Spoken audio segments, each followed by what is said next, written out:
In today's video, I'm going to teach you how to create spend money rules on bank rules in Xero. Setting up spend money rules is a great way to speed up your bank reconciliation and keep your bookkeeping consistent.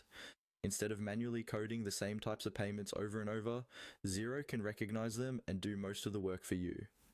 I'll walk you through the process step by step, and by the end, you'll have at least one working rule that you can start using straight away. First, from your Xero dashboard, look for the main navigation menu and click on Accounting. This is where most of your financial settings and day-to-day bookkeeping tools live. If you don't see it right away, make sure you're on the main business dashboard, not inside a specific report or another screen. Once you're in the accounting section, find and click on Bank Rules.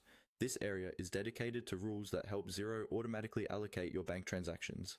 You might already see a list of rules if your organization has used this feature before. If not, that's completely fine. We're going to create a new one from scratch. Next, choose the option to work with spend money rules.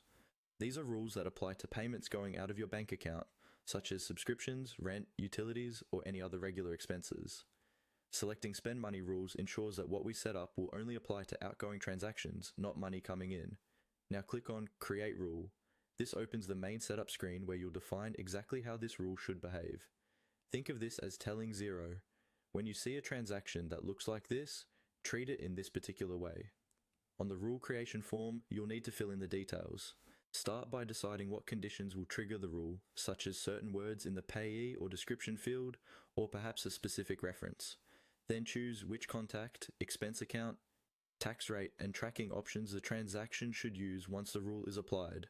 Take your time here and make the rule specific enough that it only catches the transactions you actually want automated. You can also give the rule a clear name so you and your team know what it's for later. When you're happy with all the details, scroll down and click on Save.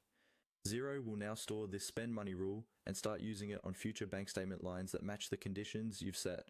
You can always come back to the bank rules section to edit, disable, or delete the rule if your needs change.